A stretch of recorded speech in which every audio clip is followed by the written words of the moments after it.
Hello, zoologists of all shapes and sizes. My name is Chance. Welcome to my Spellbook, and thank you so much for tuning into the 7th episode of our Beast series. Today we have a very special beast in store for us today, as it is one of the more unique ones we've covered so far. Today we're going to be taking a look at the Cranium Rat, which is an oddly good descriptor of what it is. It is found in the Volo's Guide to Monsters, and it is a CR0, so you get 10 XP when you kill it. The Cranium Rat is essentially a normal rat that was blasted with psionic energy via a mind flyer or some other means. I really love them. I think they're super cool. There's like a lot of very interesting things behind them. For example, if they join together with a swarm of cranium rats, their intelligence actually gets boosted up to 15, which is super awesome. And then they lose 1 point of intelligence per each day it's away from the swarm. Outside of that, when it is a cranium rat swarm, it speaks pretty like uniquely. It says like we a lot.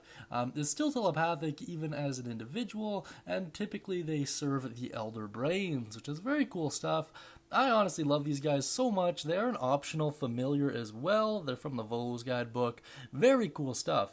In any case, let's take a quick look at their stats here and break them down a little bit.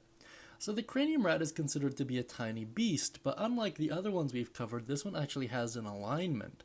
The Cranium Rat is considered to be lawful evil, which is pretty cool.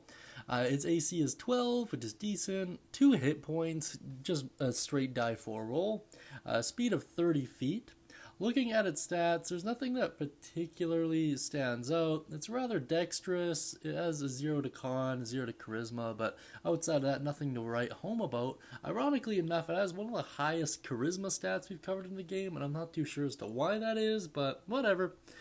In terms of senses, you're looking at 30 feet of Darkvision, which is pretty good. Passive perception of 10, though, which leaves a lot to be desired. However, this is a little bit unique in the way that this is the first beast we've been covering that has a language attached to it. The Cranium Rat is capable of using telepathy up to 30 feet. Very cool stuff. And that's not it, by the way. Let's check out their other traits. They can perform Illumination, which, as a bonus action, the Cranium Rat can shed a dim light from its brain in a 5-foot radius or extinguish the light, which is super cool stuff. The Cranium Rat also gets access to Telepathic Shroud.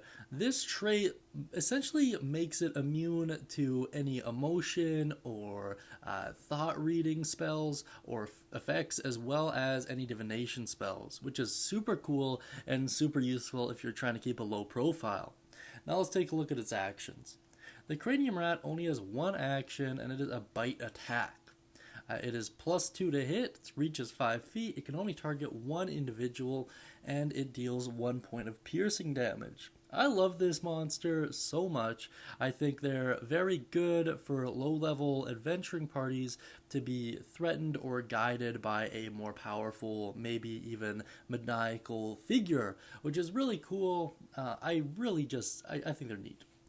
That being said, if you have any ideas on how to use them, any thoughts, comments, questions, concerns, please put them down beneath in the comment section. I really do appreciate it. That being said, I hope you guys all have a great day, and as always, happy studying, everyone.